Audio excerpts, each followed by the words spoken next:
we back? Okay. Alright, so while my wife crapped the bed, I was wondering what she was knitting, and I realized they were like PJs for grandchild. Okay, so I've never heard any mention of that before. your faculties haven't deserted you, I'm sure, madam. So, has this thought not crossed your mind? Would a man wealthy enough to buy London in its entirety not have a carriage of his own? Huh?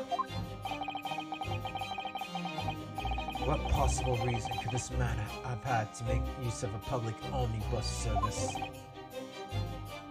Well, like a lot of things, like maybe save money on a carriage, like maybe his personal carriage driver went home for the day, and he needed someone to like buy a cabbie or something, like regular common sense stuff.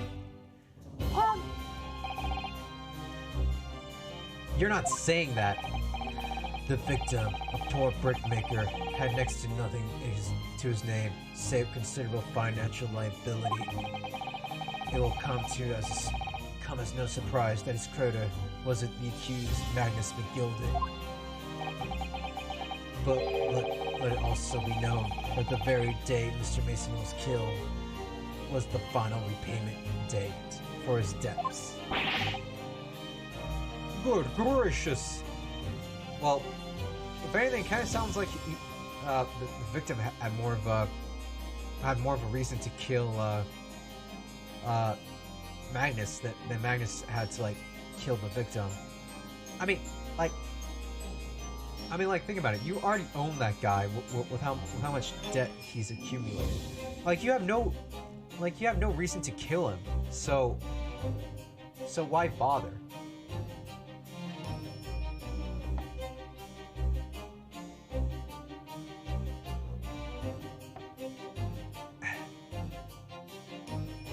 Alright, good gracious, the brickmaker was destitute. He had lost his house. He had not a shilling with which to repay his debts. And in the end, this pitiful soul had the very last thing he owned taken away from him, his life. By the merciless philanthropist pretender Magnus McGundles. I don't believe it! Suzuto! Prove it! If I might add something briefly, Mrs. Sato? You claim that the victim had been lent money by Mr. McGundles, but where is the evidence to support your claim?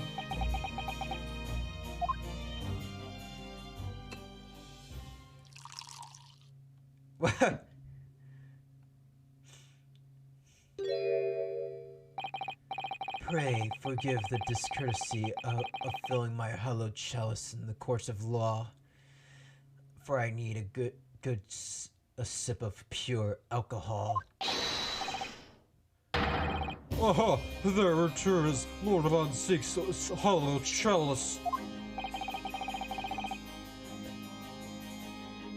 How can this be considered acceptable?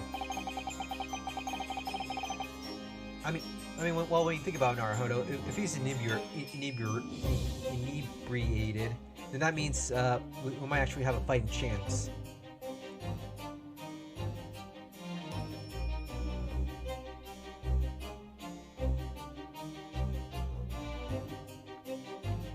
Sorry, got something stuck in my teeth. But I find myself in an unexpectedly good humor. I had heard the ladies from the Far East could show great courage, but I didn't expect to experience it myself. As a judicial assistant to the defense, I'm simply doing my job. What a pity that your display of courage is in vain. This is the debts ledgers, which details all the monies loaned by the accused. Monies? Monies? M-O-N-I-E-S. Monies. Is that how you spell money? You will find the victim's name clearly recorded inside. Oh. Allow me to present this ledger as evidence. And pray forgive the discourtesy of raising my chalice in toast of the enigmatic East at the same time. A marvelous toast, Counsel. I will gladly accept this new evidence. A catalog of people who have borrowed money from the defendant at a high rate of interest. It includes the victim who owned 20 guineas.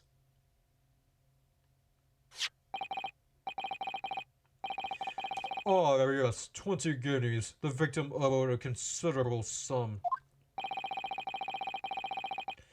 And the accused made quite certain he had ample recompense. Let's take a quick peek, shall we?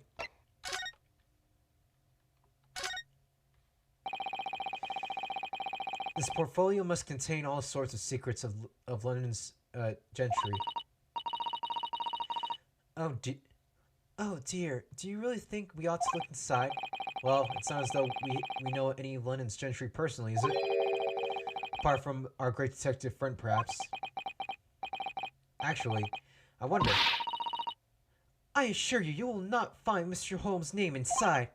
Wow, simp alert, simp. Still a simp. Well, let's see what we find.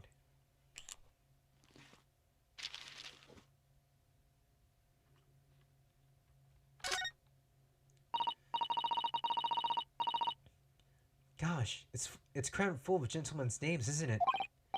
Well, I suppose they're probably not all gentlemen at all, are they? After all, not everyone in this country is well off. Ah, goodness! What is it? Look at this! Do you see the name here? Bruce Fairplay. Should that mean something to me? It does sound strangely familiar, actually. Bruce Fairplay! The witness testifying at this very moment. Oh yes, of course, the banker. Why is his name here? Ah, he borrowed 20 guineas, did he? And look, the repayment date is fast approaching. It's possible that this is just a coincidence, of course, but this could be a very useful information. All right.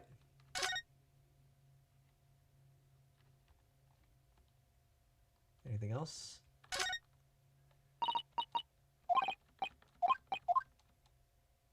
Okay.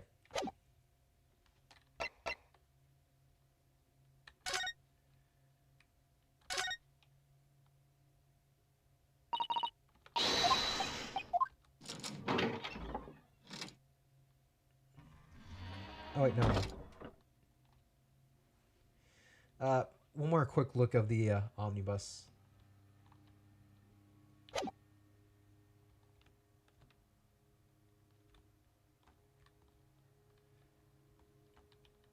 Okay. All right. Well, it would seem I've had the wool pulled over my eyes. Regrettably.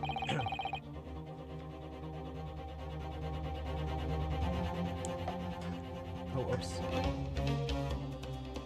Regrettably, madame, that is the modus operandi of the accused. And it's such a pretty little bug, too. What a scoundrel! No! Still. Maybe. Oh, wait, sorry. Maybe it's all for the best. Wait a minute. Let's think about this a little more before. I don't stand for nonsense. No! I lost! Damn it! Frick. That was it. The last jury's decision.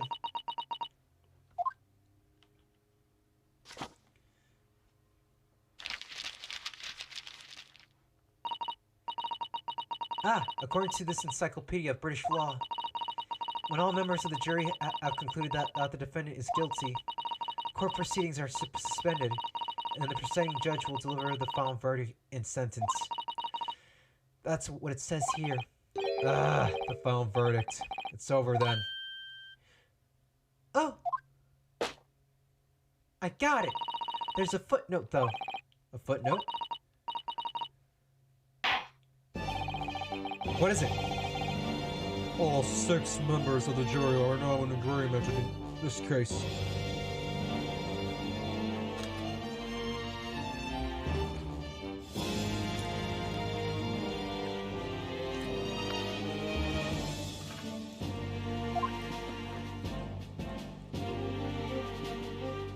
I bow to you, Naruhodo-san. Allow me to convey my respect for your swift and righteous decision. According to the laws of this country, I will now conclude the trial. By delivering my final verdict, I trust there are no objections.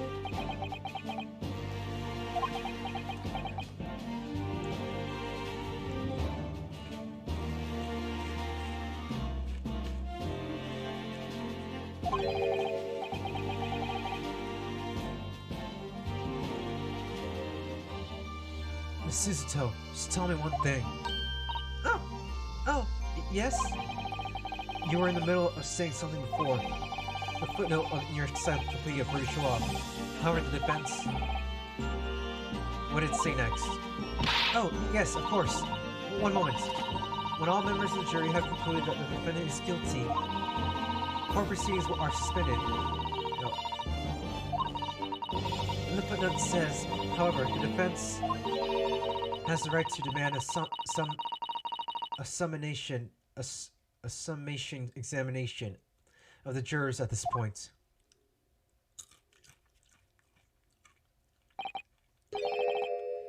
Summation examination?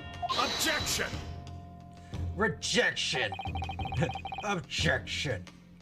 A summation examination. From which century has that tome you have there been resurrected? Huh?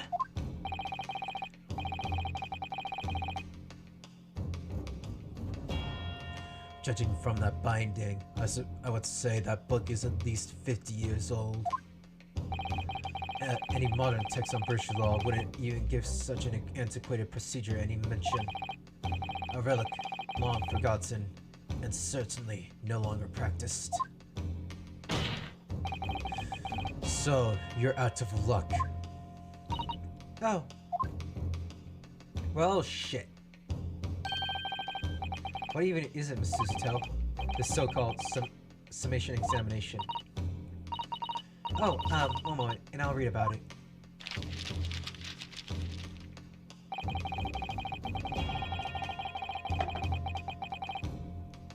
You would be damned the right to a procedure before your evidence, what it entails, even what damn it. Never mind. Typical Nipponese. That's racist! Alright, Mr. Naruhodo, I think I understand. It seems that under this procedure, we would be able to appeal to the members of the jury. To do what exactly? Appeal to change their leaning and reverse their decisions and it says that they're that. If successful, the proceedings of the trial must be resumed. Make them reverse their decisions. Yes. Yes, in times gone by, barristers would use summation examinations to attempt to influence the jury's decision. But that procedure became something of a formality, no practical benefit really, so it rather fell out of use. I wonder why. Because it was devoid of purpose. Changing just one member of the jury's mind would be hard enough, let alone several. No self-respecting defense barrister would even assert his right to try in this day and age. Still, I don't see any mention of the procedure actually being formally revoked or repealed. What are you suggesting? I'm suggesting that you should buckle up, boy, because we're about to go on a summonation examination, or whatever it's called. That although it may be antiquated, that and largely forgotten, it isn't yet extinct. What do you think? What do you think, Mr. Naruhodo? Shit, might as well give it a try. A summation examination, our last possible option to assert our right to carry it out or admit defeat. Assert our right.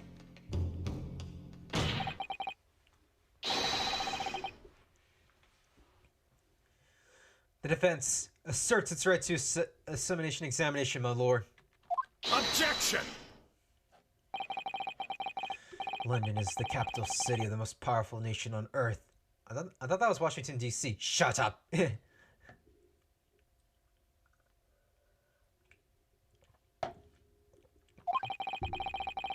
We have a duty to the world to exemplify the very highest standards of judicial procedure.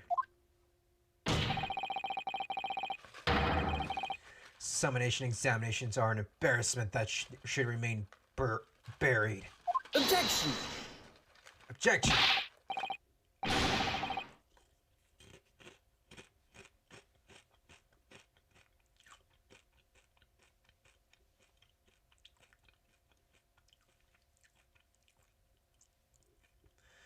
But if it's alright, it's alright. I believe it could prove vital in this trial. The defense's pension is perfectly valid. The court will proceed with summation examination. This is madness. No, this is Ace Attorney!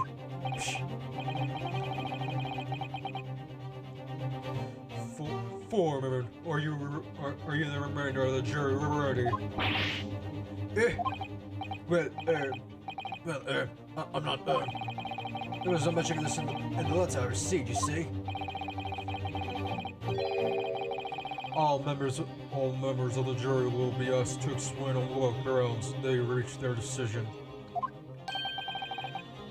On what grounds? You must justify your decision and explain why you believe the defendant is guilty. Well, you'd rather putting us on the spot.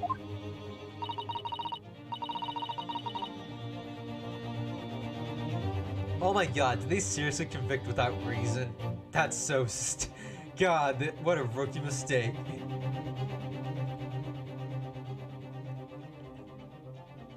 This is most irregular. No mention was made of this before.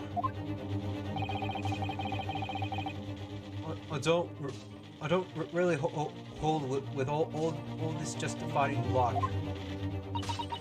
All this justifying block. That seems to have rather thrown the jurors off. It seems none of them have ever experienced this before. Alright then, summation examination, a defense procedure, no practicing lawyer has attempted it for years, is it? Well, just maybe might be the opportunity we've been looking for. To turn this case around. So be it then. Ladies and gentlemen of the jury, the court hereby calls upon you to state your grounds on which you find the defendant Magnus McGundles guilty of the most serious of crimes. Bring it on, Judge Santa Claus. Judicial findings. Jurors' contentions.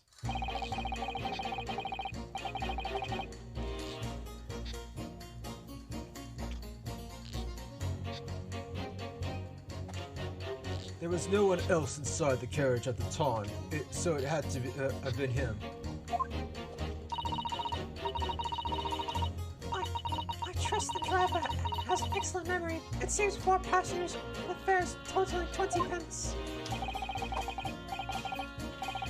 stuck the trap. You know what? I'm not gonna do the voices.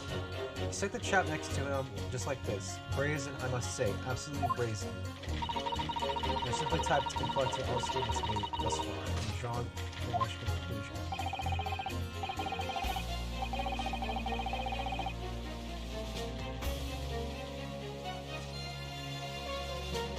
We haven't raised our prices above 4 pence for years.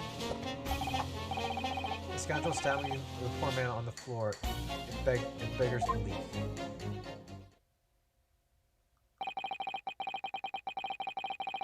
I'm starting to wish I haven't pushed for this now. Some of the jurors don't seem to have wonderful formed arguments, though, do they? No, they do not. Well, let's see what we can do. We need to get these 6 people to change their minds. I'll have to throw everything I can at them and use some persuasive language. Just a moment, Mr. Naruhodo. According to my book, that's not quite how it works. Oh? I thought I was going to have to thaw their icy minds with some heartwarming rhetoric about the defendant.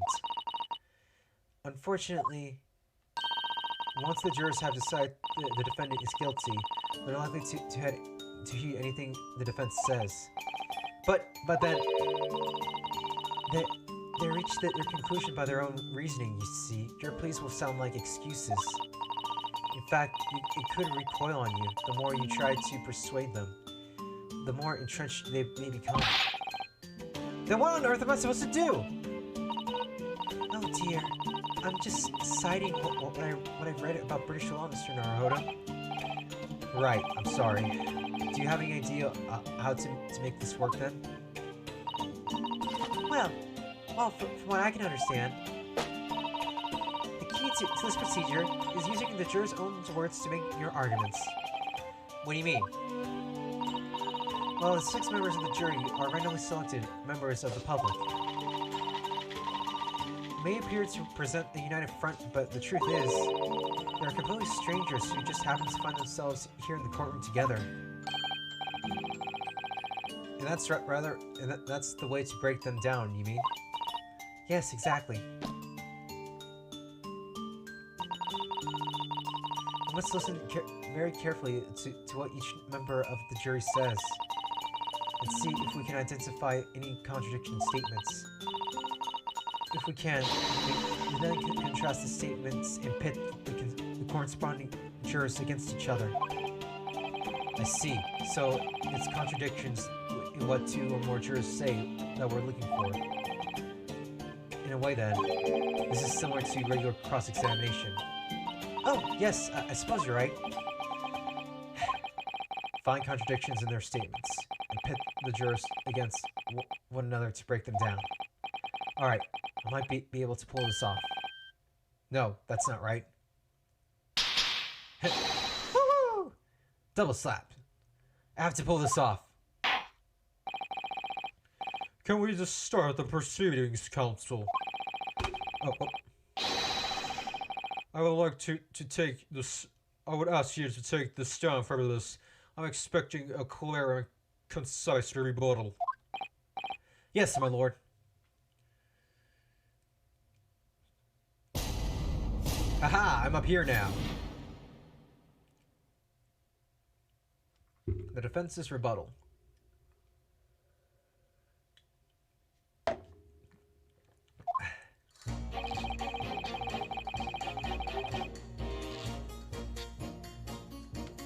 Okay.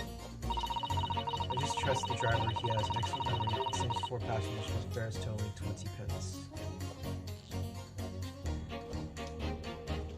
Hold it!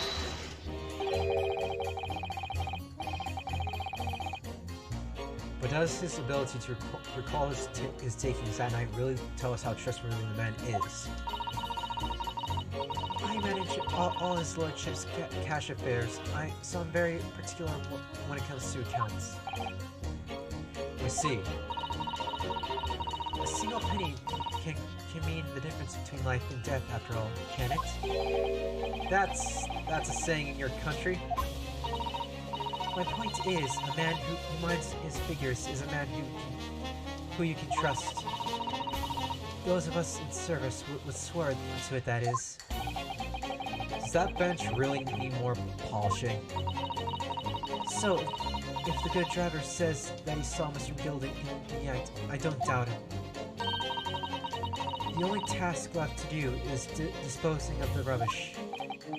Ah, now wait a minute. No jurors mentioned something about money, I think.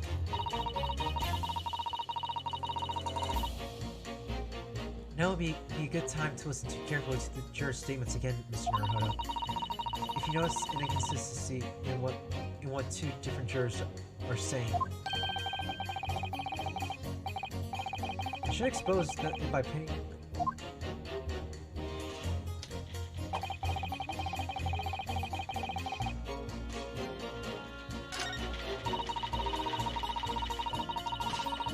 Let's press her.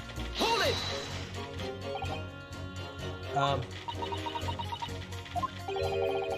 What have you been doing all this time?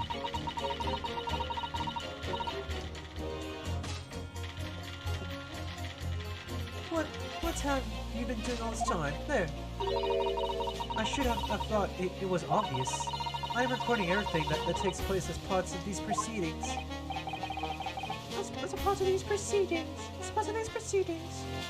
And what have you learned from it, Pat? For example, at this moment in time, the judge has used his gavel 11 times in total. The prosecution has snorted decisively at your remarks 7 times in total. And I might add, each time you have gobbled like a simpleton. Thank you. And what's the point exactly? Anyway, madam, are you able to explain why you think the defendant is guilty? This is a conclusion I've drawn as a result of the conspicuous notes I've typed. Clearly, but I'm asking you to explain why you've drawn that conclusion. Please don't distract me. It makes it extremely hard to concentrate on my note-keeping. This is going nowhere. Stupid typewriter lady.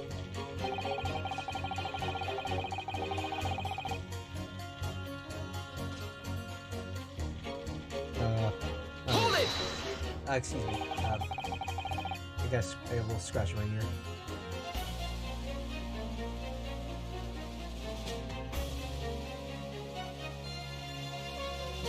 Alright, there we go. That's how much it costs to take the omnibus? That's right. That's right. As a guildmaster, I decided to set a policy for all drivers across the city. One fare, no matter which bus you take or how far you are going. We have to compete with the rise of the motor car, you see. Us coachmen have to make us stand together. Wait, motor car? What year is it? Well, I suppose the motor car did come out like in 1898. This takes place in like 1901, so...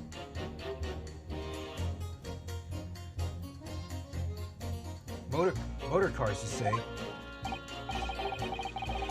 Yes, and this is murder on one of our buses is extremely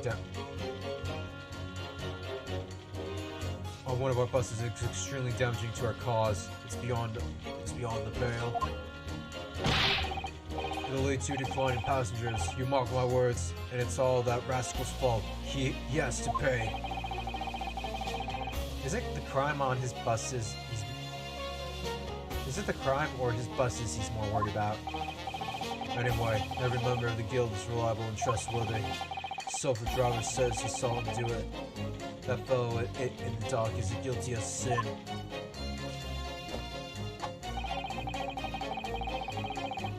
Okay, so clearly it's this against this. Objection! Objection! Those two statements are completely contradictory. What?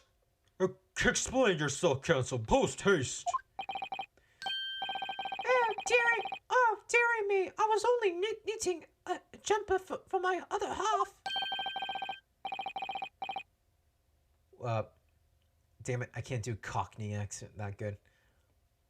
What is all this claptrap? What does contradictory even mean, I ask you?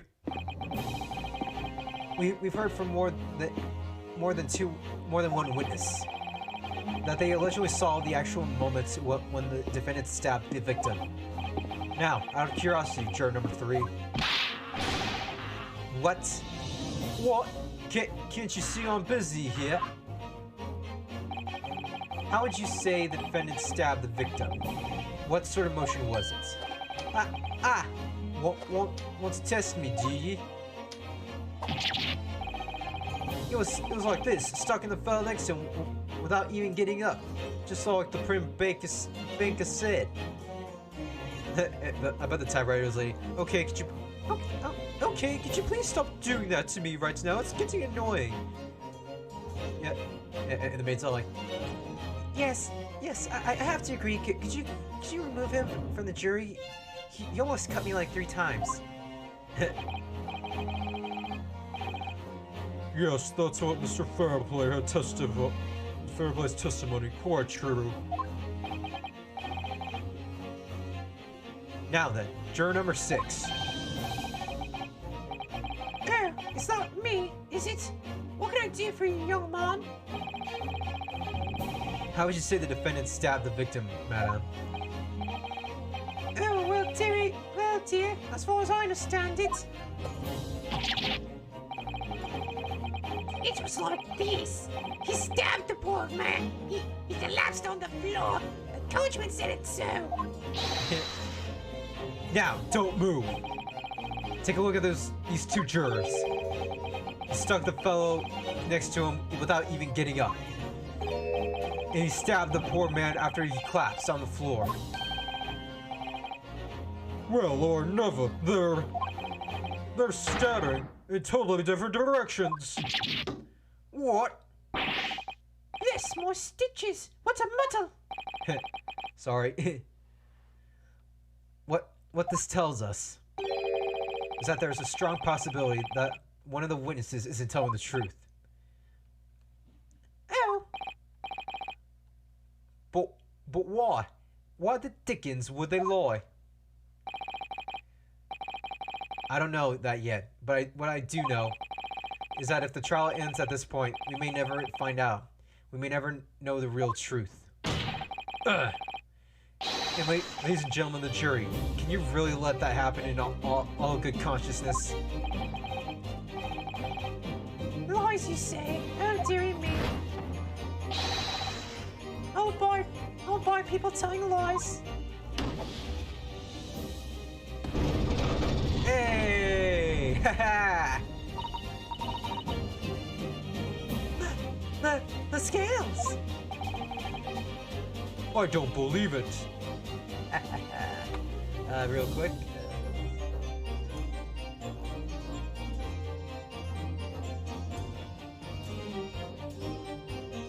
I don't believe it. Ha ha! Woo! Hold it!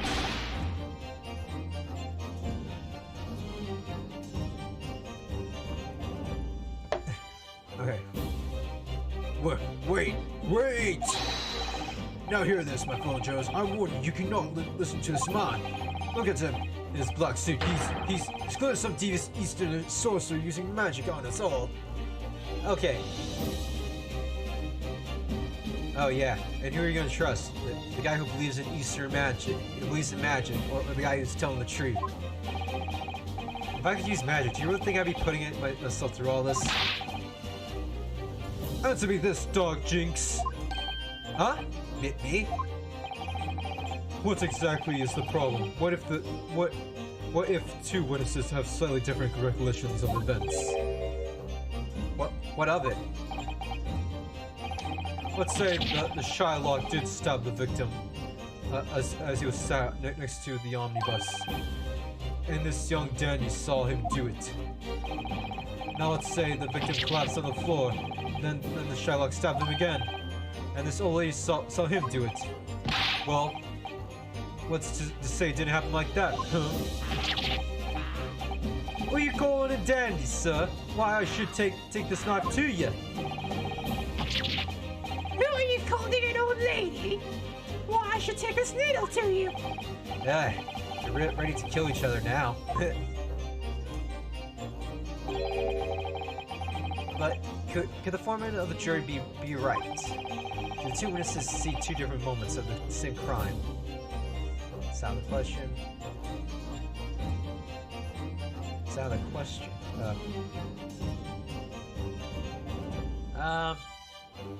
Hey, you know what? Let's bite the bullet.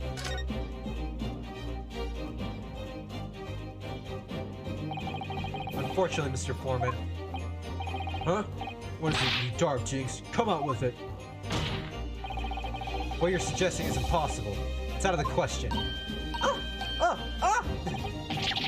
What are you talking? What are you talking about, man? How could you possibly say that? You do realize that I'm only doing my job. As foreman of the jury, I have responsibility to steer everyone in the right direction. So where's your evidence, man? That's what we want to see. I say the two witnesses saw two different moments of the same crime. If you say that's out of the question, show me some proof. Looks like the only way I'm going to convince him is to present him with something he can't dismiss. Some irrefutable hard evidence. As you wish. What? I'll give you the proof. It's out of the question that the two witnesses saw two different moments of the crime scene. As proven by my juror badge. I mean, my attorney's badge. Wait, hold on, actually.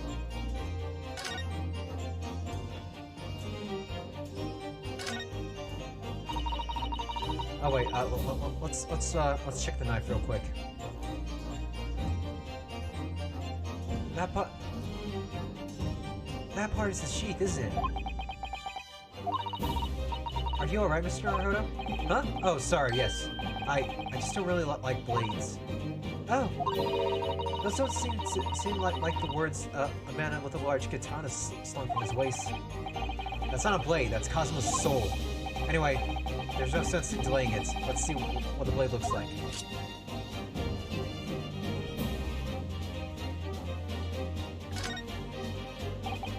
That looks like a lot of blood. It surely is blood. The victim's. An Englishman's blood looks a lot like Japanese man's blood. Did you think it wouldn't? Sorry, it's just that we've only arrived here in Great Britain. I'm finding it a little hard to adjust. Yes, I do understand.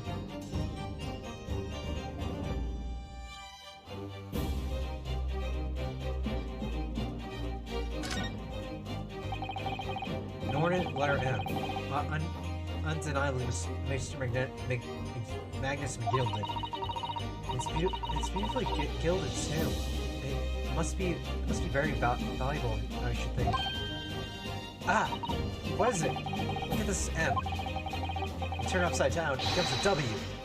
This could change everything. Obviously, Mr. Willy Wonka killed this man. A W? Yes, for Wombo. You know, me Wombo, he Wombo, you me Wombo, Womboing, Wombo. It's first grade, Suzuto. Ah, okay. Yes, this is one of those, you know, turnabout cases. I'm sure of it. I'm afraid I don't know at all, but I am sure of it. Is that this is an M. Oh, well, that was quickly quashed. Okay, alright, let's try the omnibus. Take that! Take that! This clear piece of evidence. Well, Mr. Foreman? No, you fucked up.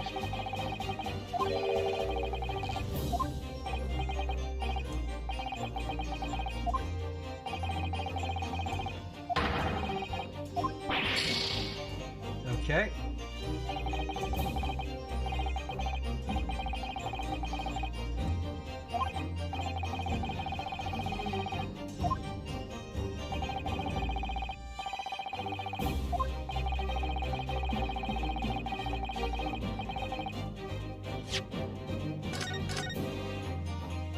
the safe scum again.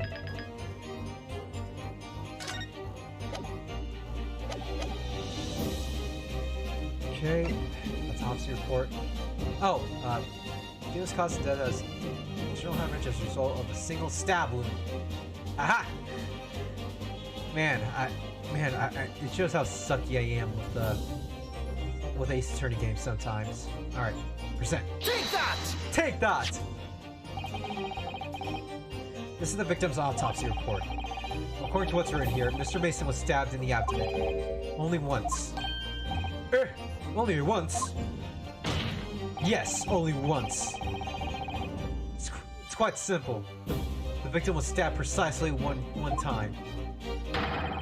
Which means these witnesses can't possibly have seen it happen 2 different times.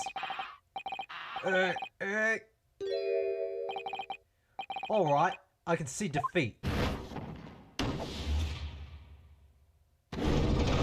Hey! Oh, well done, Mr. Naruto. You did it. We can manage to change 2 jurors' minds. We can force the trial to continue. 2 more, actually. There's something else that's bothering me about a couple of their assertions. Then that's where you must strike next. So I need to pit 2 or more jurors to get against each other and show there's another contradiction in their assertions. Exactly! You can do it! Well, the scales of justice have shifted, but they still weigh heavily on the side of guilt.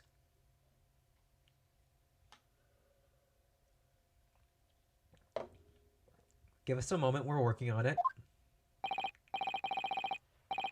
Counsel, you have the floor again. Continue with your summonation examination.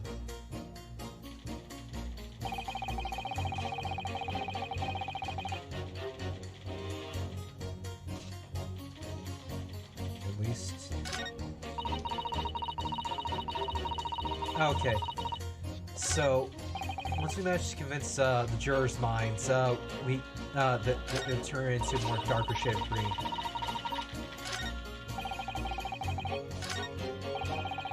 I mean, you can't make accusations based on lies. I'm wondering if the poor man is innocent after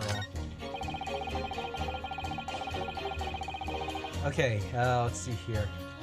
I'm gonna pit you against you. Objection! Objection! Those 2 statements clearly contradict each other. Oh! They do. Explain yourself, Counsel. Me? Oh dear me, what have I said? I swear on Silver Blaze's mane and name, I haven't the first idea what you're talking about. According to the group testimony we've heard so far, there were 4 passengers on the omnibus on that night in question. And according to the coachman, Mr. Beppo, he took 20 pence in fares. 4 times 4 equals 16. So where did the other 4 come from? Quite right. Quite right. I have those precise details typed neatly here in front of me. Okay, can any of you do math? The German number 5 has told us the following. The fare for the omnibus is always 4 pence. That's it. A fair and convenient single price, just the way London's carriages should be operated. But that doesn't add up at all. In fact, it leaves a glaring discrepancy in the facts. Why, man? Why? 4 passengers paying 4 pence each.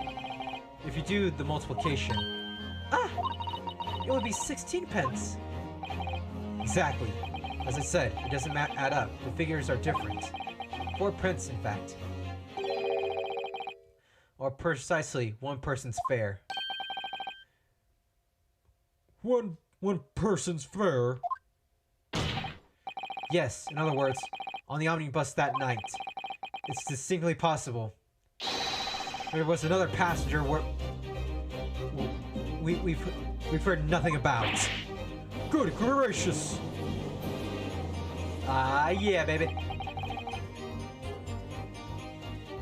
This This can't be right. The coachmen of the guild are good, honest men. Well, one and all. Trustworthiness is our watchword. The figures your coachman claims most certainly do not add up. Your watchword, good sir, is a fallacy. I beg your pardon. I beg your pardon. I beg your pardon. Mr. Guildmaster, I think you ought to consider that if this trial were to end now, the news will surely spread all over London. The news that one of your coachmen tried to hide the fact that he lets nefarious characters ride his omnibus. Alright then, how do I make it so this miserable trial doesn't end, huh? Not guilty?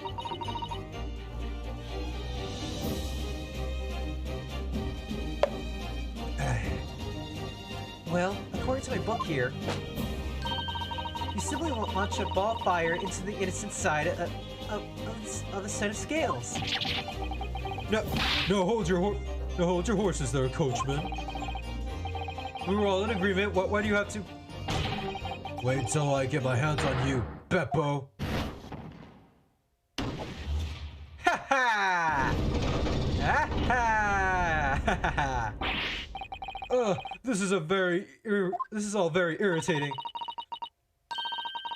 Begging your pardon, sir. I'm going to do the same. Ah ha!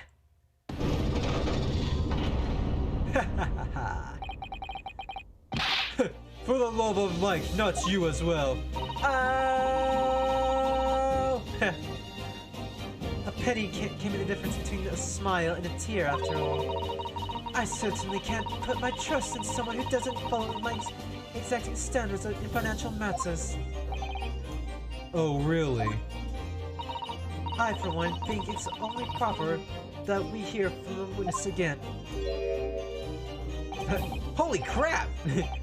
that means 4 jurors are now leading to not guilty. I'm doing it. We've done it, Mr. Naruhodo. We've won. Yeah! What are you playing at, you dandy fool? Shut your trap, sir. No one deceives me. But we had a conscientious. I said shut your trap. I know a lie when I see one. And if that chap ever dares to cross the threshold of my shop, I'll take a razor sharp blade and ow! I caught me tongue. Ow! And shave every last hair off his head. Please tell me he's a barber.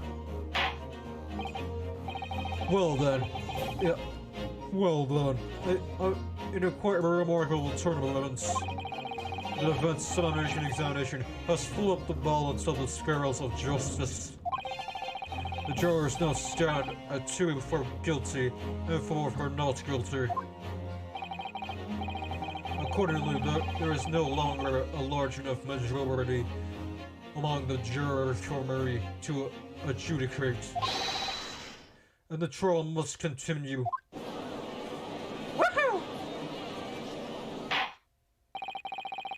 I hereby ask the defense, prosecution, and witness to return to their places. And I call upon you to continue to pursue the truth.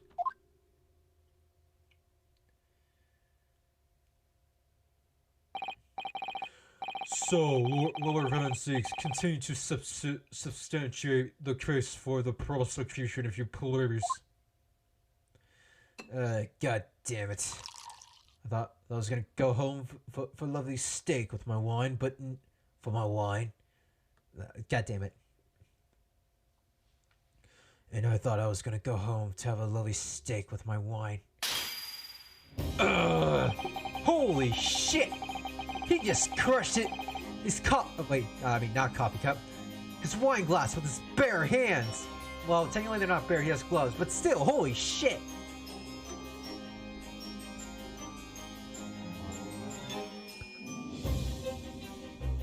Having savored the rich aroma of the carmine contents of this hollow chalice,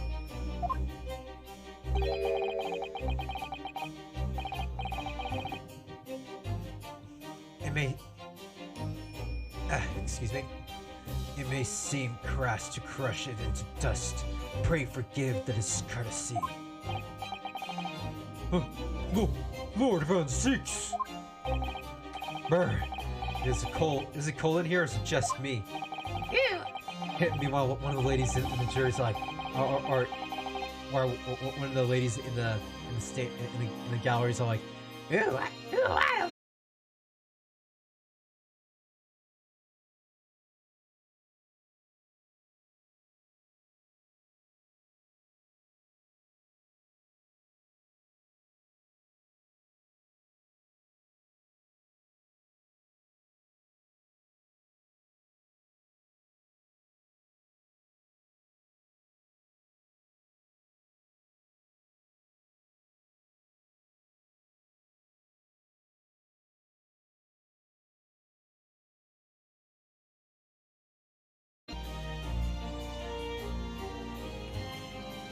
okay, we're back.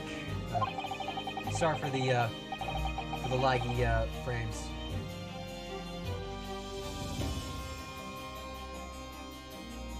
Okay. So I honored the deathly silence and listened to the charade. It seems I overestimated the intelligence of the jury. Oi! What's that supposed to mean? Well, no matter. There's nothing so hard to prove as a self-evident truth, it would seem. No. And why else would we grace the courtroom with our presence after all? Watch as the camera slowly zooms in on my face. So let us proceed to the next round of battle. Behold! Meanwhile, all the ladies in the gallery is like, Oh yeah. Now it's getting real hot in here. Whoa. Yeah. Somebody give me that goat. okay, I'm sorry. Bring forth the witnesses once more.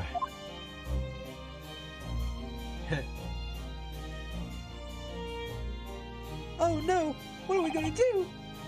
Witnesses. I trust you have heard the summonation examination we just had to endure. Yes, sir. That I did, sir. Of course I heard it. Oh, yes, sir. I heard it. Yes, sir. On the end, coachman. I believe it's McFumble. Yes, sir, my lord, sir. If it transpires that in your previous testimony, you were attempting to veil the presence of a fifth passenger on your omnibus, you will be found guilty of perjury. You are advised to bear that in mind. Oh dear. Now then, witnesses, I hereby call you to testify before the court again. You will explain the various misgivings brought to our attention by the defendant's summonation examination.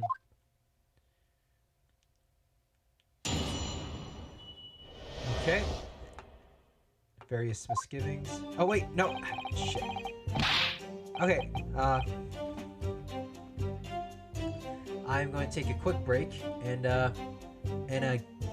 get another drink and maybe some more snacks. In the meantime, let's see. Let me bring it up. Wait, no.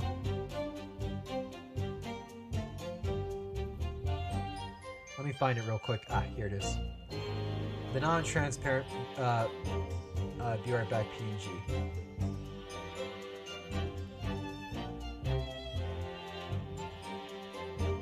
Okay. And with that, I'll be right back.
Okay, I'm back.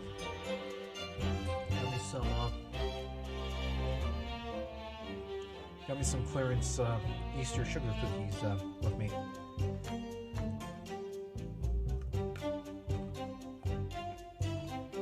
Also got myself a craft porter, a local craft porter. It's the first time I'm having it in a glass. It's very nice. It's a very nice dark color to it. Not a lot of suds, like unlike the Venus.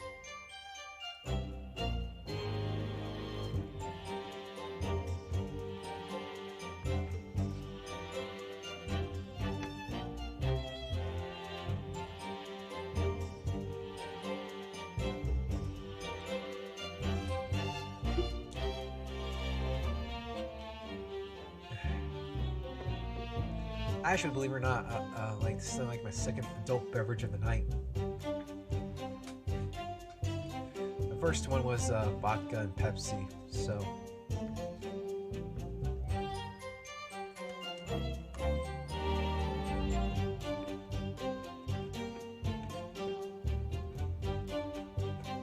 So I'm getting there.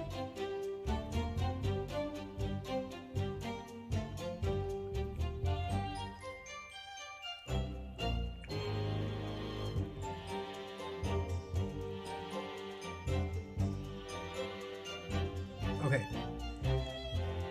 I only carried 4 passengers that night. I swear it. But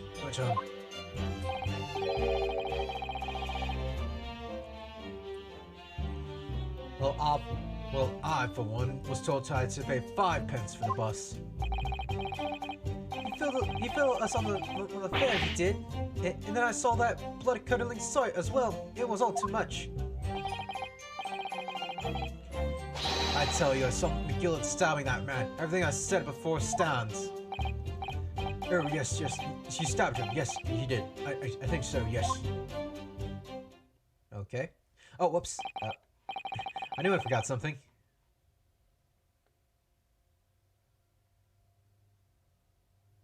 There it is. Alright. I guess we're back now. Council, make sense of this for me, please. Oh God! What kind of witnesses do we have now? The phantom 5th passenger conjured into existence by my learned Eastern friend never existed. The confusion has arisen from the coachman's silly little cousinage. Beppo, explain yourself. I'm terribly sorry, Guildmaster. The guild's fare is 4 pence across the board. You know that. Am I to understand that you've been overcharging our passengers by a penny a fare? It's so cold, and last run of the day is always half empty.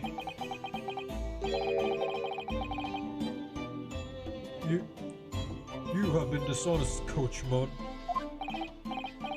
I'm sorry. You disgrace, Beppo. A disgrace. And your selfless actions have brought dishonor on the entire guild. If I may, sir, I had to pay 10 pence on the bus just last week. What? 4 pence a passenger at 5 pence each. Yes, 20 pence. I've done the arithmetic. Oh my god. No, that figures.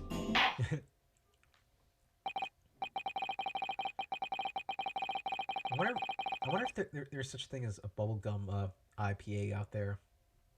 I'm only saying this because I'm still sipping on my porter right now. That, and I had bubblegum earlier.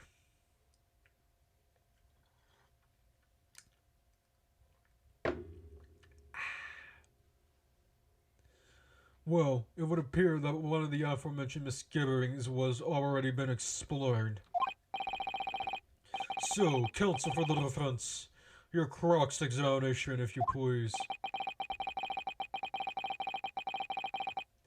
We've already had the pleasure of a protracted summonation examination today.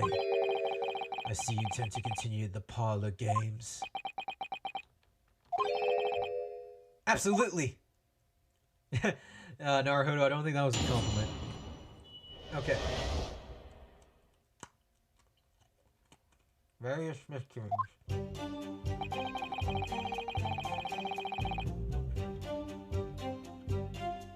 Hold it!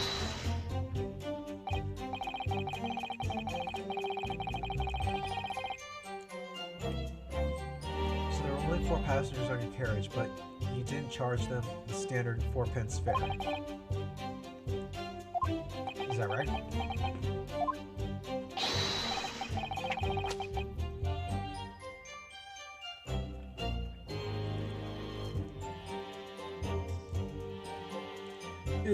It's impossible to make the last one of the day pay. I was so cold, and all I could do to stop myself from passing out. You getting chilblains just listening to you. It was terrible. I just wanted to give myself a pat on the back for even keeping the bus running. Doesn't a dedicated coachman deserve an extra penny per passenger? You're digging a deeper hole for yourself here. If only there had been a 5th passenger on the omnibus that night. Then we would have another suspect.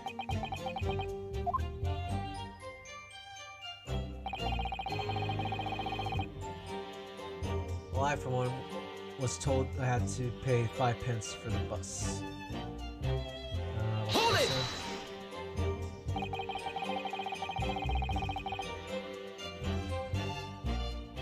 Does that mean everyone on board at that night paid 5p instead of 4?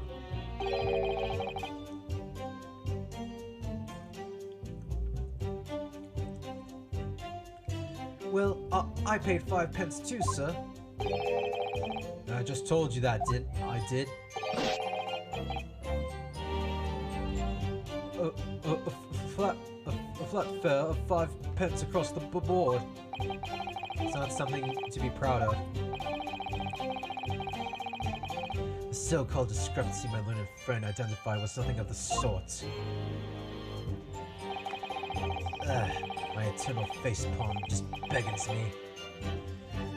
Much like the phantom killer you so desperately needed, it's gone, dead and buried.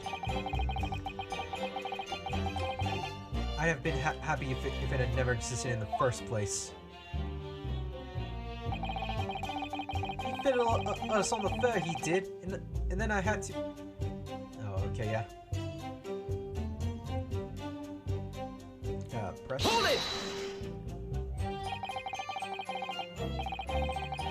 This blood-curdling sight, you mean the murder, I presume? Yes, sir.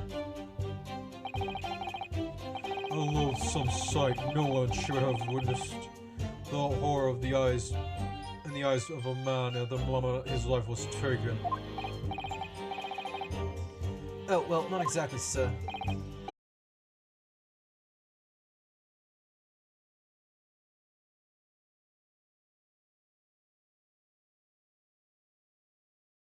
We have another witness who did, however. The banker had already testified to it. Huh, but Mr. First didn't actually see the point at which the victim was killed. It may turn out to be very significant.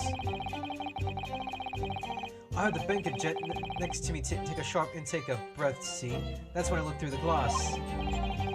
That's when I saw the horrible blade poking out from his belly and covered in blood. Every time I see that knife now, I can't help screaming, even when I'm eating. Huh? Aw. I tell you, I saw McGundles stabbing that man. Everything I said before stands.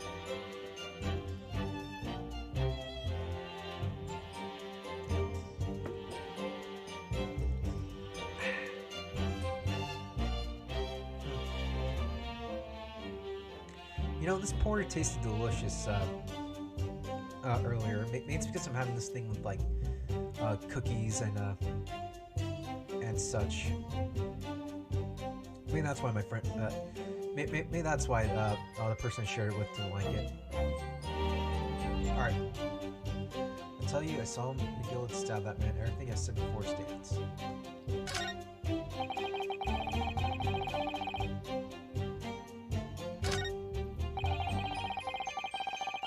Okay, let's just press. Hold it! Hold it! So you saw the defendant, Mr. McGundles, stabbing the victim, Mr. Mason, who was sitting next to him? That's what I said, isn't it? It was bothering me before this was. For just a brief moment, he hesitated before answering the question. Anyway, there was only the two of them inside the carriage, wasn't there? There's been such talk of a fifth passenger, but as yet, zero evidence. Then what are we wasting all this time for, eh? It's black and white. The man's guilty.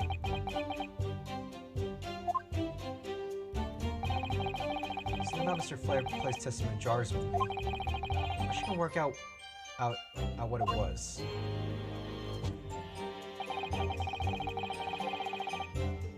Okay, so let's press him. No. Hold it! Hold it! Honestly, that was the game telling me, hey, this is something you need to present right now.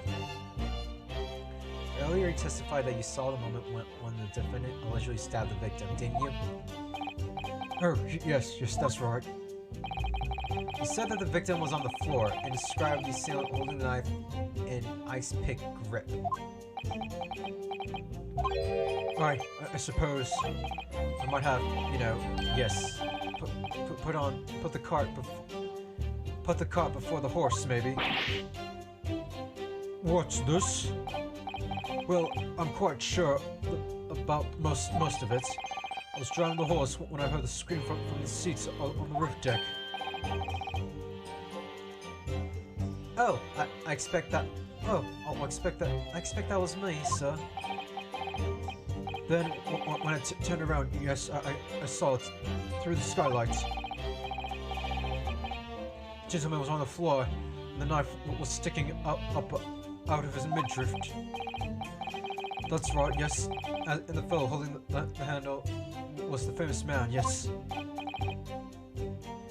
So in short, you didn't see the moment when the victim was actually stabbed at all. No. I really thought that I did, but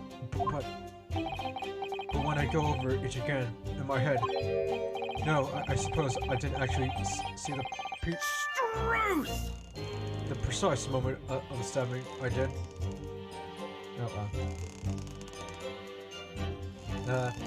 Excuse me! Okay, I know there was supposed to be a tutorial there, but I'm just gonna go ahead and do that.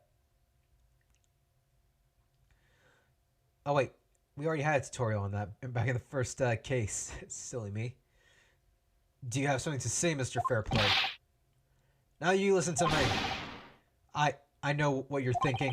I know what you're thinking. He didn't really see the exact moment the fellow was stabbed. What are the chances of that, eh? Are you asking me or telling me? He's getting flustered.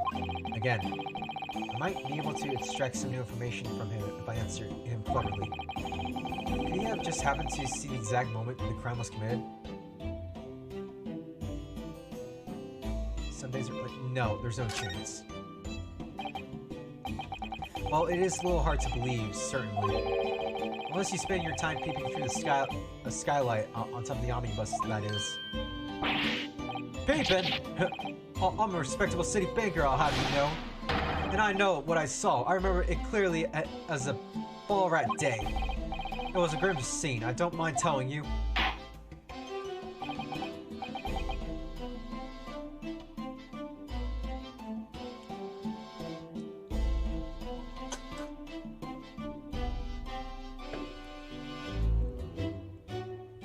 Thank you, Mr. Fairplay.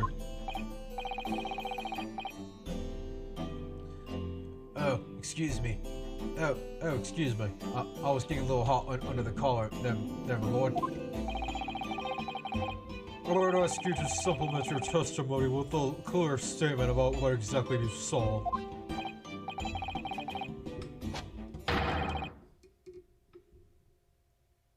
Oh, I can do that, all right. I'll tell you just how grim it was. Oh.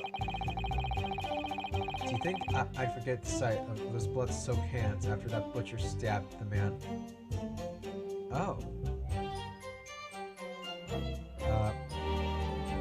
Can we...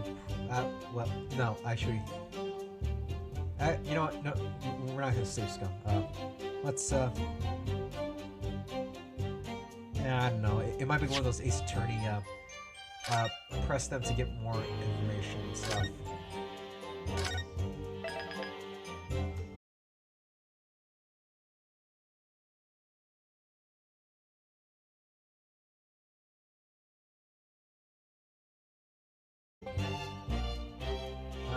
Let's try. Objection! Oh, yeah!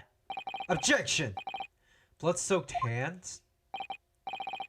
Well, I admit that the soaked part might be laying it on a little thick, but anyway, there was definitely blood all over them. Both of them were covered in it. Well, I'm very sorry to disagree, Mr. Fairplay, but that's more than a little peculiar. What? Here are the gloves worn by the defendant, Mr. McGillen, on the night in question. Oh, yes, right. And there certainly does appear to be a sizable dark-colored stain there. But I'm sure you can clearly see. It's only on the right-hand glove. Ah! Allow me to know on my cane. Harry Kane. In short, Mr. Fairplay, your testimony is inconsistent. But no, that can't be right. Arrgh. So you're the lawyer here, then? Gah. That's right. Oi, that's right. You were quite clear about it. You said, yeah, and it was both hands. Grrr. Wait, okay. Mr. Fairplay, if your last statement was a lie, it calls your entire testimony into question. If you saw the moment the victim was stabbed, but is that really the truth? Objection! Objection! It was a simple mistake. You can't testify accusing this man of lying. Yes, it was in both hands. It was only the one, but the fact remains. The victim's blood was on the accused. Objection! Objection! No, Mr. Fairplay categorically stated that he saw blood all over his hands, which means there's a strong possibility that this witness was deliberately trying to mislead the court. Ah! Why? I'm a city banker, for pity's sake. My word should be the gold standard. I'm a gentleman, not a gutter sniper. Upstanding members of society don't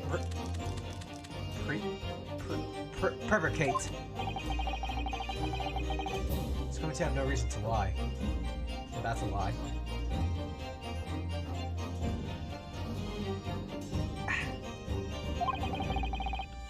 But is that really the case? Mr. Naruhodo!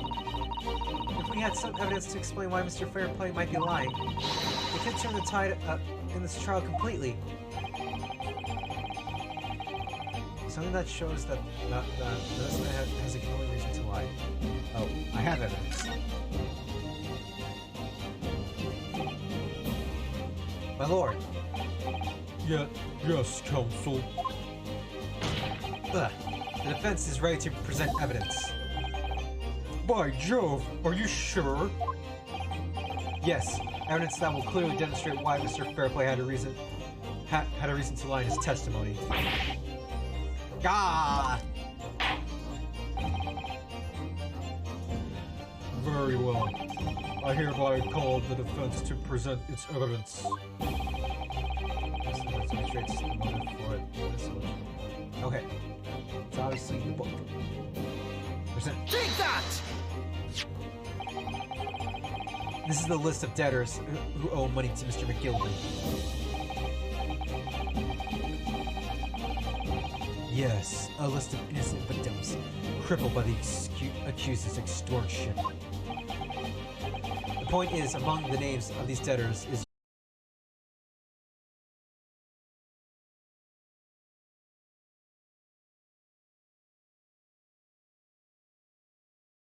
Play. Are you currently indebted financially to the accused? No. Well, it's barely worthy of being called a debt. According to this ledger, you owe 20 guineas. Not an inconsiderable sum of money, wouldn't you say? Well, what of it? Let's suppose Mr. McGillen were to be found guilty of murder. What will become of your debt in that case? These documents state that the loan agreement is forged between two individual parties. Therefore, the creditor, the defendant here, to be sentenced to capital punishment, all outstanding debts which were owed to him would be annulled. They would cease to exist. Cease to exist? Mr. Fairplay, is it not the case that you claim in your testimony to have seen something you never in fact saw? In a devious attempt to annul your debt of 20 guineas to the defendant. Quick bite of the snack. Ah!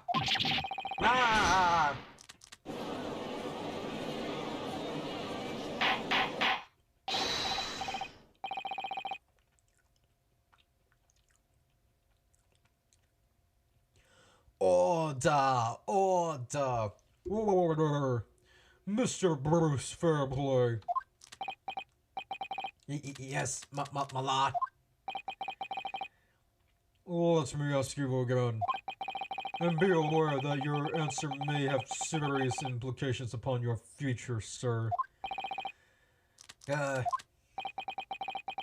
Did you or did you not see the precise moment in time which the defendant is alleged to have thrust the knife into the victim?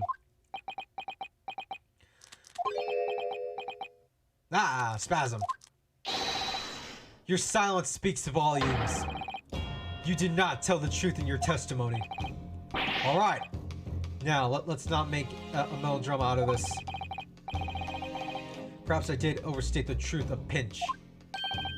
A pinch? But it makes no difference. I definitely remember seeing blood on Mr. McGillen's hands. Both of them. Objection! Objection! Yep, only one of the defendant's gloves, which we have here as evidence, is stained. Yeah. So you keep saying. I wonder if I might be allowed to speak, sir. Go ahead, Mr. First. Well, the thing is, I think I remember seeing it myself as it happens. Seeing what? The blood, sir, on the assailant's hands. I think, yes. I'm almost sure that was on both of his hands, not just one. What? What? Yeah, that's way too convenient, dude.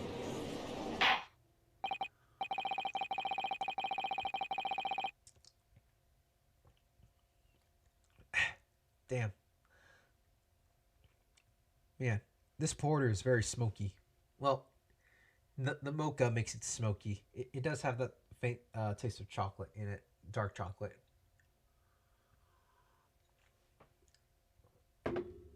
Still delicious, though. It would appear that we're going to need further testimony from all of you witnesses. This time, I would like to know precisely what you did and what you did not see. Do I make myself perfectly clear? Yes.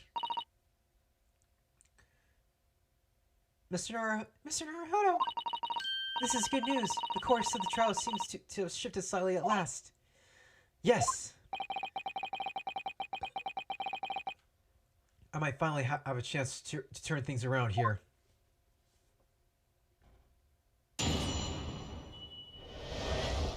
Okay, another quick bite of the snack.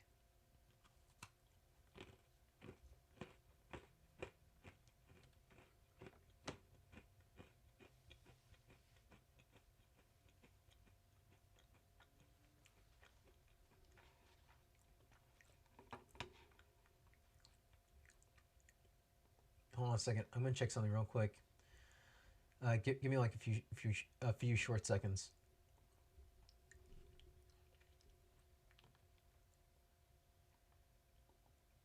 Okay.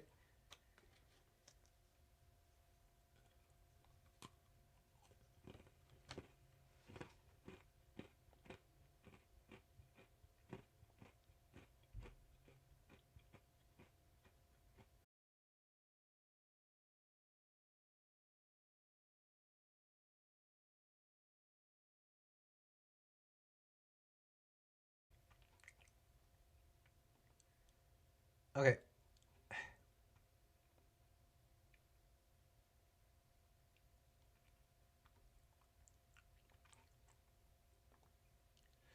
All right. What the witnesses really saw. There was blood on both hands of the assailants. I sincerely and distinctly remember that.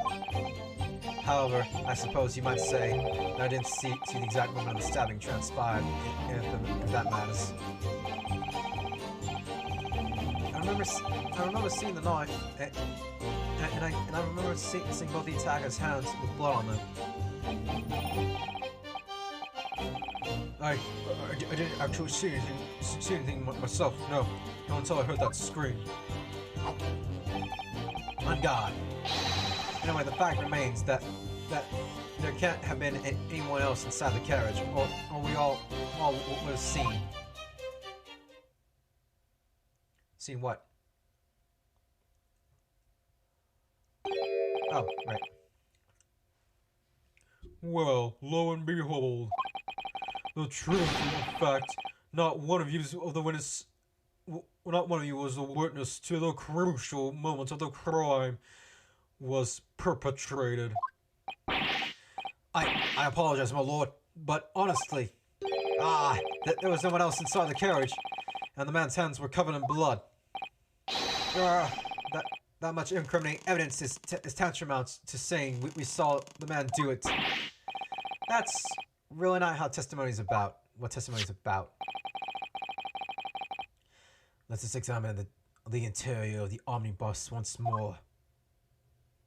The victim's fresh blood is clearly visible on the seat, corroborating the witness's accounts.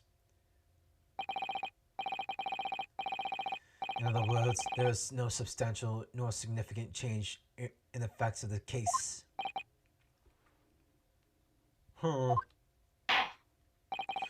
Very well. Your cross-examination, please, counsel.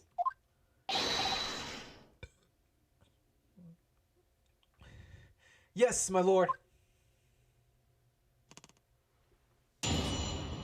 Cross-examination. What the witness really saw. There's blood on the hands of the assailant. I sincerely distinctly remember that.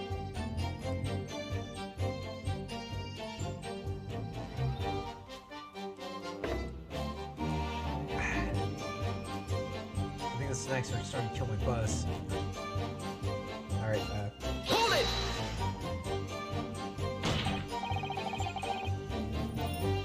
No, the evidence tells us otherwise. We have the gloves that the defendant was wearing on the night in question in the court record. I'm well aware of that, sir, but nevertheless, I know what I saw, and I stand by it. The man had blood on his hands. He's defiant, even in the face of hard evidence. Steadfast, refusing to admit that he might be mistaken about what he saw. But why? Your reasoning has died. Huh? One hand, one hand or two, the assailant remains unchanged. Minutes after the grand crime, the victim's blood dripped guiltily from the accused's fingers. Huh.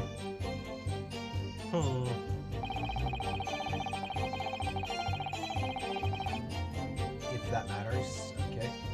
Press. Hold it!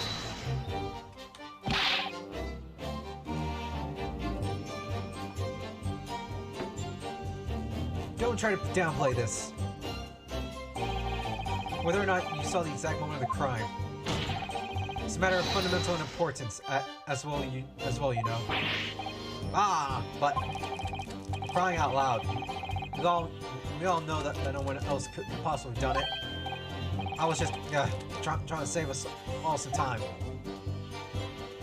You have a loan of 20 guineas outstanding with the defendant, do you not? Huh. And you hope to release yourself from the financial burden by ensuring the defendant was found guilty?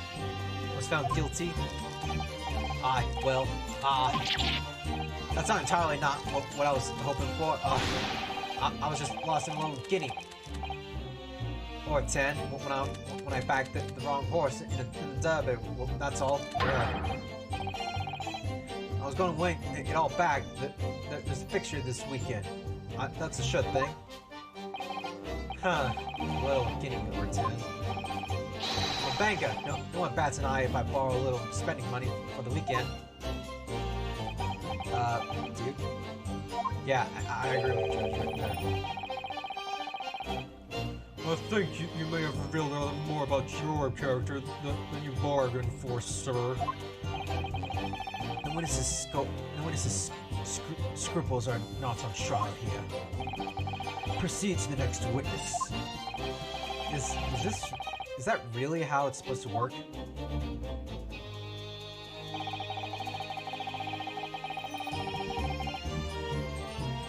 Okay, you do remember that, so... Hold it! Hold it! You definitely saw that, too? One on both hands? Yes, I mean, I know what you're going to say. Only one of Mr. McGillen's gloves had any signs of blood on it. Yeah, there was very little blood, too.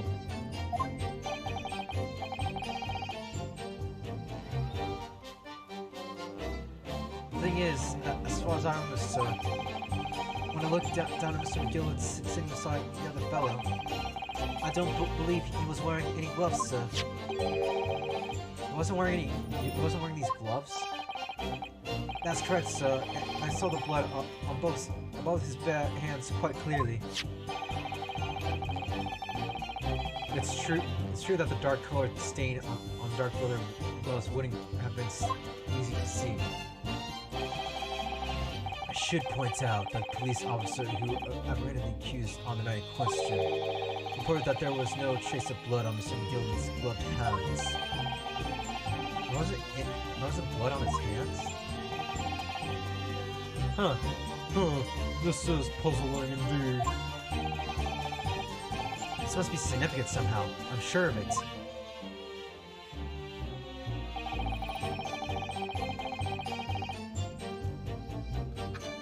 Alright, quick little snack time.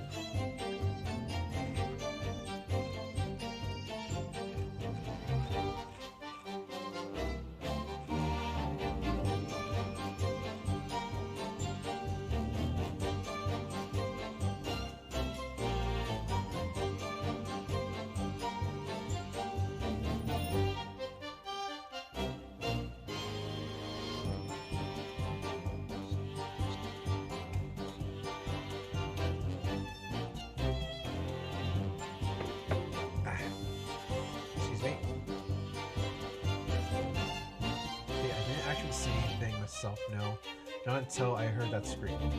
Hold it! You didn't see anything? Yes, sir. That is to say, no, sir. I didn't. But very sorry about what I said before, sir. Very sorry. Yes. It was very wrong of me to make up stories and say I saw him stab a man. Wouldn't you agree, sir? Huh, I know what you're insinuating, but I certainly wasn't making up stories.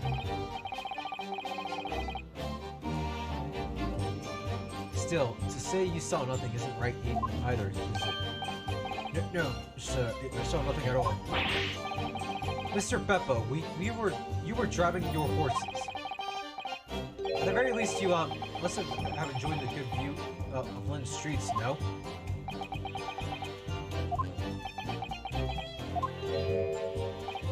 Oh, please, you didn't even see that?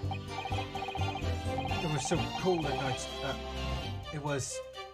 You see, it was all I could do to keep from passing out, sir. Yes, my head was fairly frozen solid, sir, to say, sir.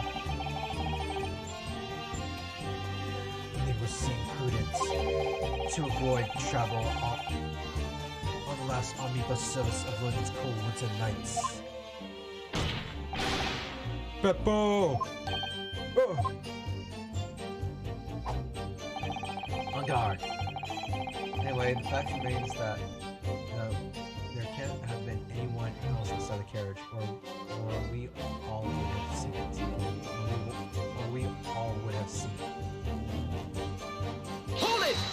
Hold it!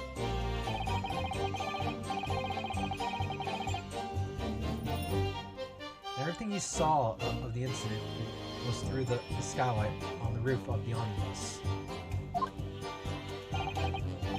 That's right. It was fiercely cold that night, but the glass wasn't frosted over. Oh yes, I remember I was shivering. It was so bitter. Which rather begs the question of why the pair of you were sitting on the roof deck in the first place.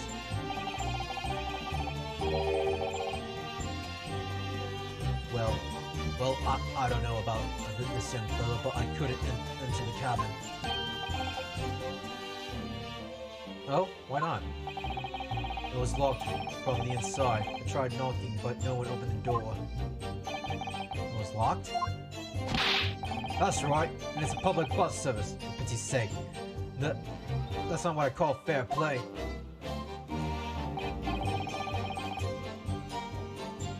Yes, I had exactly the same. Yes, I had exactly the same experience. I tried knocking, but the gent inside just gestured at me to clear off. So I had no choice but to climb the top of the roof deck and look down longingly into the warm cabin below. Well, I can assure you I wasn't just looking down, I was glaring long and hard. That's what she said. Shut up! And that's precisely why I can tell you with absolute confidence that if there was anyone else in that cabin, I would have noticed.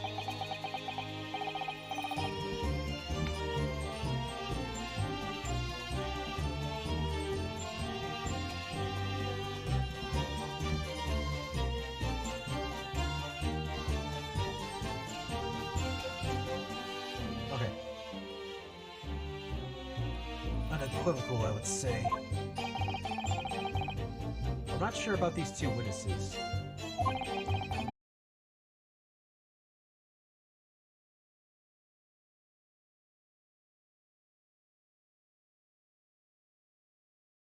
Been able to see. Well, let's go back. Allow me to confirm one thing, Mr. Fairplay. You were riding on the omnibus and witnessed the events in the cabin through the skylight in the floor of the upper deck, is that right? That's right, yes. Oh wait, hold on a second. Uh-oh. I might not be able to stream that long. My iPhone battery is like getting close to the critical level. Well, it won't be long though. Actually, let me do this real quick.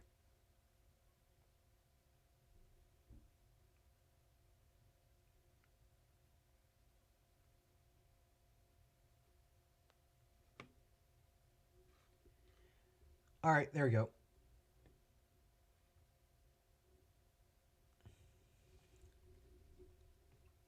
In that case...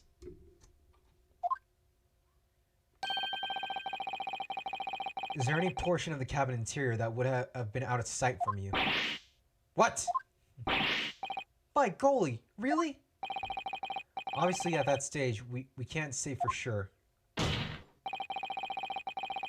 But the possibility cannot be denied. At the time of the incident, there could have been another passenger in that closed cabin of the omnibus. Objection! Objection! Enough hypothetical meandering, my Nipponese friend. The prosecution demands that you substantiate your claims.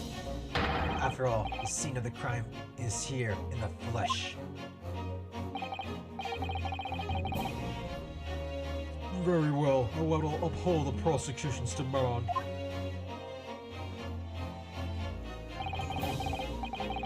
You will identify the area of the cross-sectional plan of the omnibus.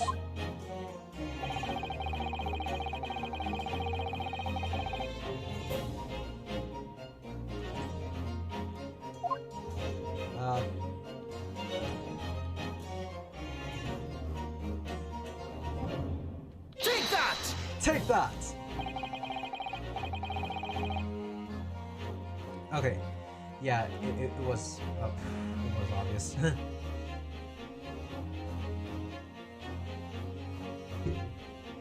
Both rows of the seats on the roof face in the direction of travel, whereas the seats in the enclosed cabins face each other. Which means the visible part of the cabin, which the passengers on the roof deck can see through the skylight,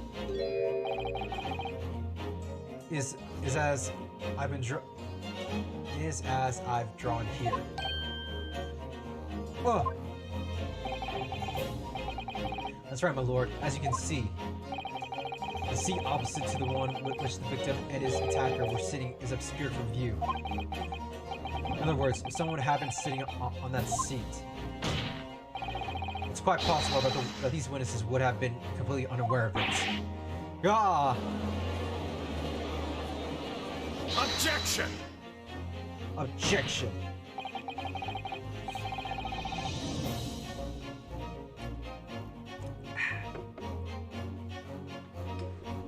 Alright, let me adjust my sitting position. It's quite impossible that some phantom was sitting there. He's a phantom. Yo, Danny Phantom was just 14 when his parents built a very strange machine. You, Nipponese, have a forbidding habit of obscuring the truth with ambiguity.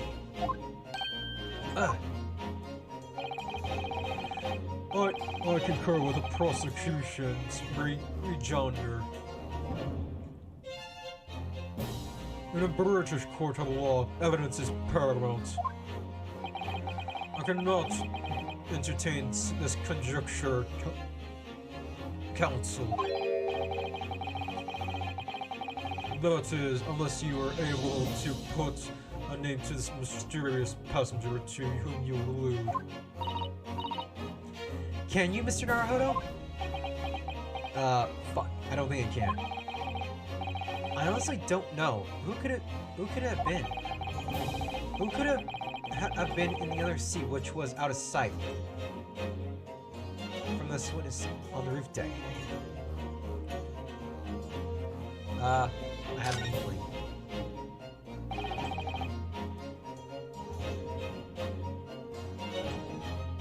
Okay, I understand, my lord. The defense would like to put forward a name. What? Fuck. You are a fool. That response was a desperate attempt by a man who has no notion of his own limitations. Oh, excuse me. Sounds like the doorbell rang, so I'll be right back.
Alright, I'm back.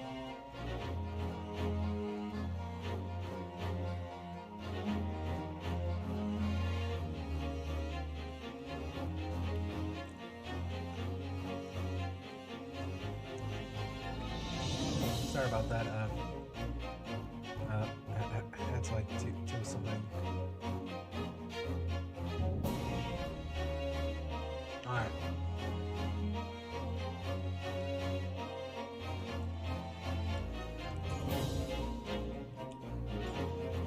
A toast. 2 hard lessons not yet learned. Let us not delay, Council. The defenses are ready to name the passenger in its other seat. This could be it. This could be the chance I've been waiting for to turn this trial in my favor.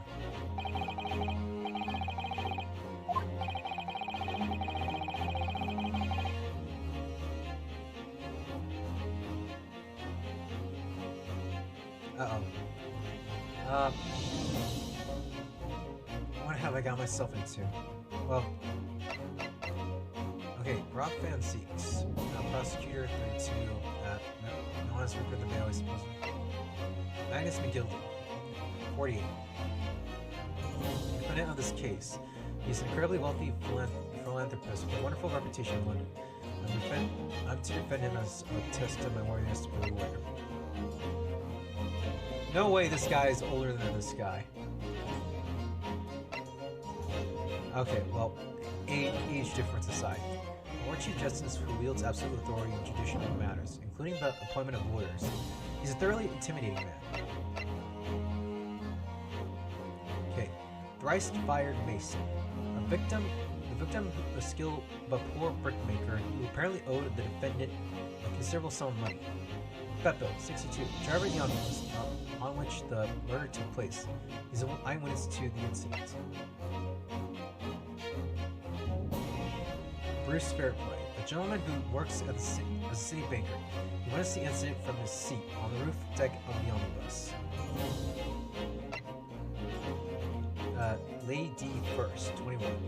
An apprentice Milner who witnessed the incident from his seat on the roof deck on the omnibus. Well, I'm gonna say McGundle, but right now let's just be safe and safe scum.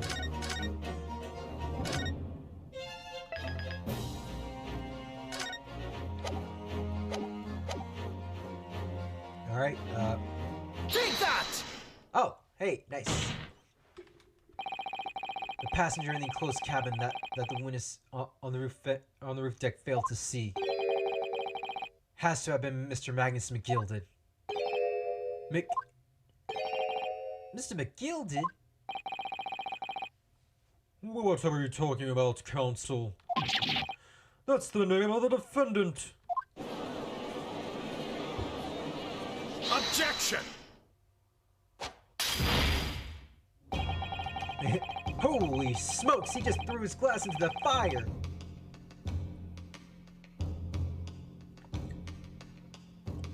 If I desecrate this chamber by smashing my hallowed chalice, do forgive the discourtesy. Please. Lord Van Zooks! Lord Van Zooks! People talk about those tiny island nations in the Far East as having a learning and culture of their own. But I see they use the terms ill-advisedly. I really hope you can't hear the person talking on the phone outside.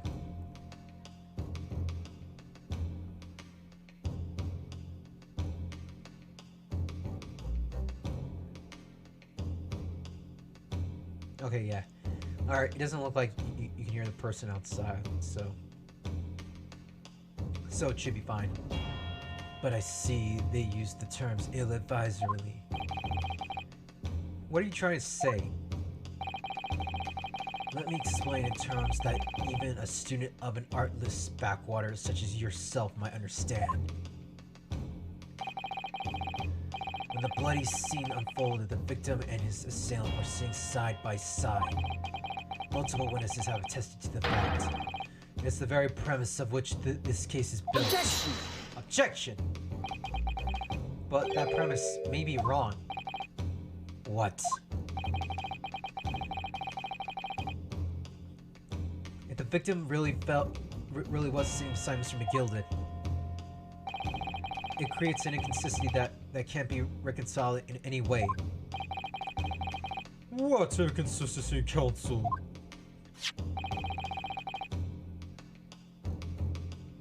The defendant's gloves, my lord. Both witnesses made the same testimony. They claimed that there was blood on both hands of the person sitting next to the victim. Objection! Yet we know the truth to be otherwise. Only one glove bears the gory remains. Objection! Objection! The point is, even if the face of the irrefutable evidence, both witnesses have maintained their stance. Yes, the testimony remains unchanged. Exactly. They both admittedly swear that they clearly remember seeing blood on both hands of the assailant. In short, their memory of events is correct, and their testimony reveals the truth. It was somebody else sitting beside the victim that night, a third party we have yet to identify. And the victim's blood on the passenger's hands, both of them. Objection!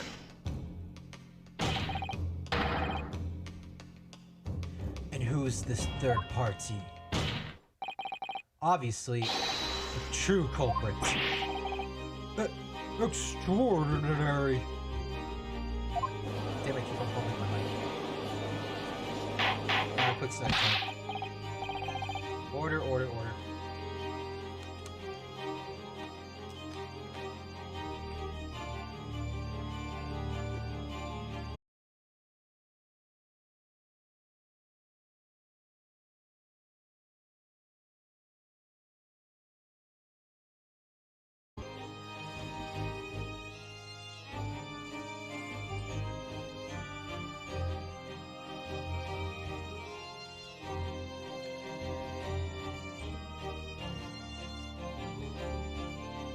Okay.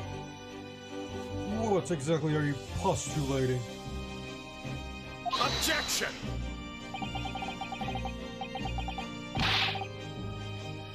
The defense is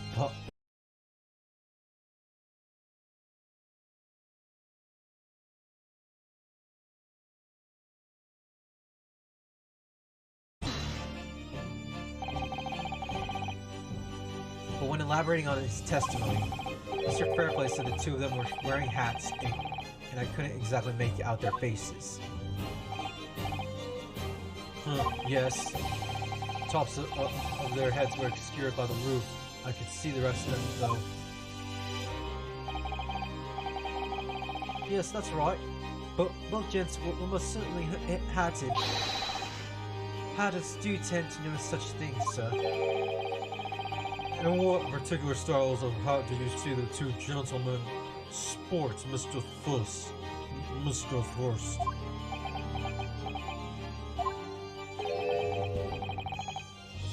I'm afraid I don't remember. You call yourself a hatter? The style of hat makes no difference. There was no third passenger in the cabin. How can you be sure? Because if there had been, the accused Mr. McGill would undoubtedly have offered to dispose the facts.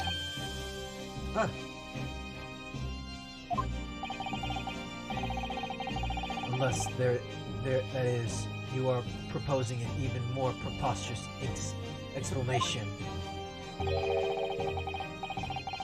That the accused failed even to notice the presence of the true culprit in the very cabin in which he traveled.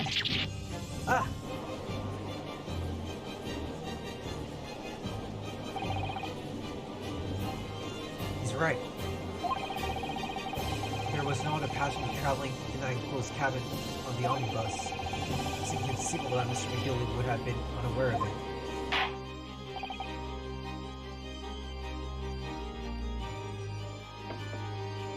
Order! There is clearly a simple solution to this problem. Bring the accused, Mr. McGilded, to the stand. Well, what say you, counsel? The prosecution objects, my lord. On what grounds? Holy shit, we're actually giving grounds on objections this time. I thought we just made shit up as we go. We are making shit up as we go. Oh, I see. Well then. As a suspect, he will have already made a full statement to the police. But what if there's some reason why he's unable to speak freely? Magnus McGundles is no uneducated ruffian. If it indeed turns out the man has been withholding information, you can be sure that it would have been most deliberate act. Huh.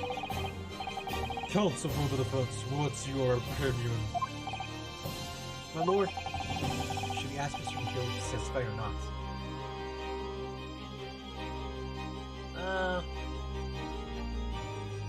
Sure, demand his testimony.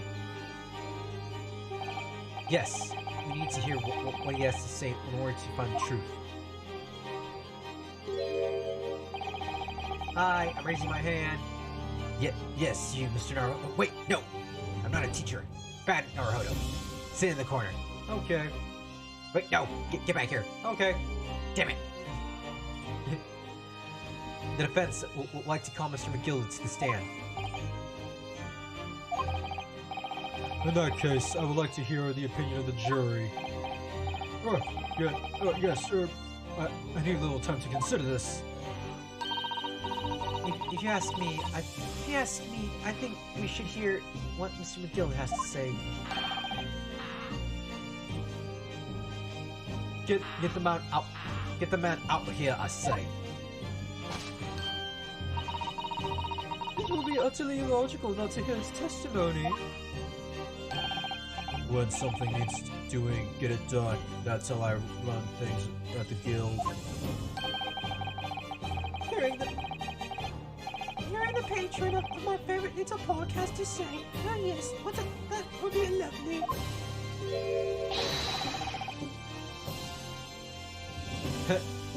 He's like, yes, the jury.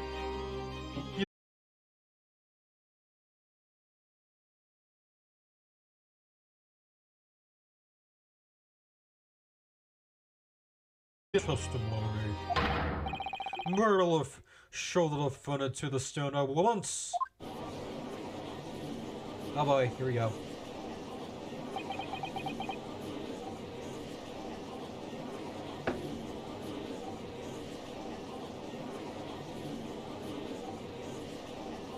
Hope my phone survives. Okay. Now, maybe what actually happened that night will finally become clear.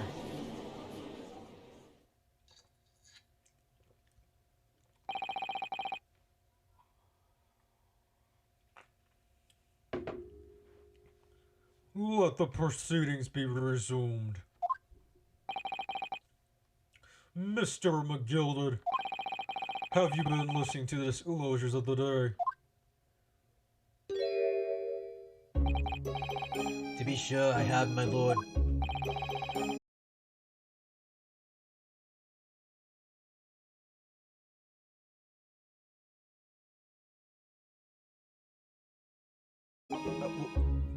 Whether or not there was a third party with you in the omnibus as proposed by the defense. The second, if there was a person that was indeed present, why did you conceal the fact from the police?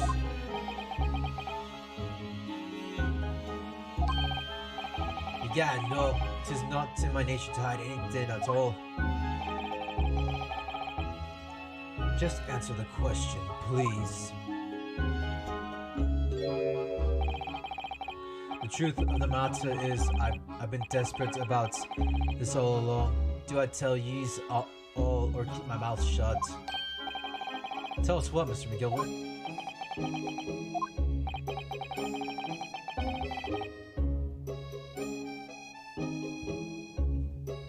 Sorry, I had a burp. The fine fella representing me is absolutely right. In the carriage on the night with myself and the other man, there was another passenger. It's true. Aye, and 'twas me who helped the little urchin get away after it all happened. You... What? I admit, I aided and abetted an innocent person getting away. What you gonna do about it? Well, we're gonna send you to jail, obviously. Who cares? I can pay on my own bill 150 times over. Damn, he's right. Curse our corrupt system. No, Magnus McGilded. That convenient excuse can't save you. I'm truly sorry I am, Lord Von Zeeks. I'm sure you'll want to know why I said nothing when I was taken in by the police. I do be having a very good reason, I assure you. Which was? Well, the little child was just in the wrong place at the wrong time. Not in any way involved, you see. What? The police had known the wee one was there. They'd have assumed she'd done it. They'd have hauled her into this here courtroom just like myself. I was only trying to spare her that. Young hearts and young minds are easily damaged, my lord. Huh. And what was this young child of whom you speak? That, I don't know. You don't know? Well, the wee team just happened to be in the carriage at that carriage that night. Never saw her before or since. Objection! We have absolutely no reason to believe this man.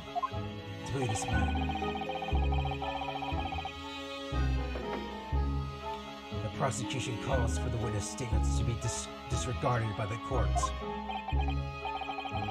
You know, I wouldn't be surprised if the urchin isn't here in this courtroom as we speak, listening to the proceedings. And I'm looking at her right now. What? Bang! Ah! Smoke! Oh! Fire! There's a fire! Look! Smoke! Ah! There's no fire! Wait, shit. Ah, damn, I was scrolling. No, hold on a second.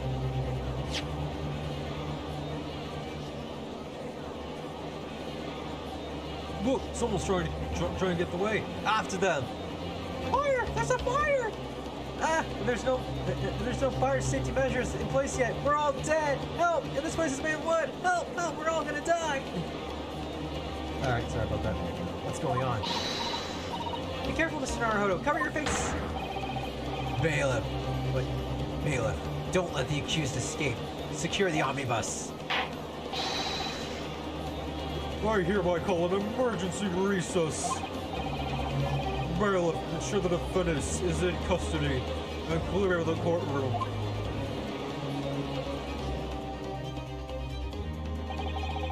We were hurriedly removed from the smoke-filled courtroom by the bailiff.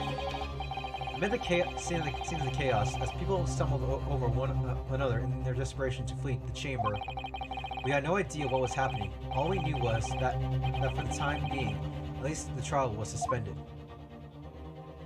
To be continued. And you know what? Let's end it here. Yes.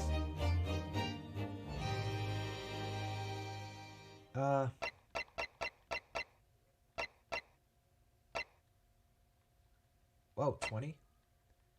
Well, in that case... Yes. Okay. And let's see who we can raid.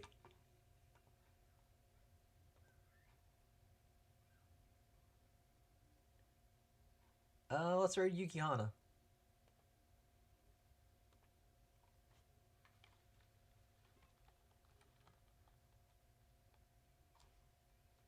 You go.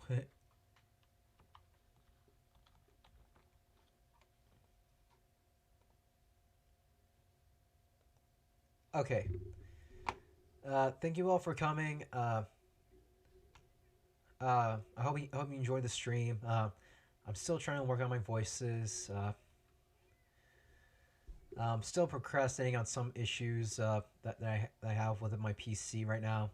I should be able to post a schedule either today or tomorrow.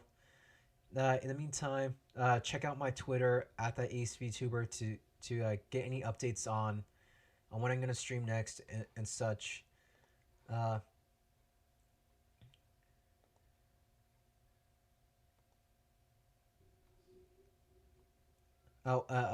if you're and thank you for tolerating my snack time on these. And oh, sorry.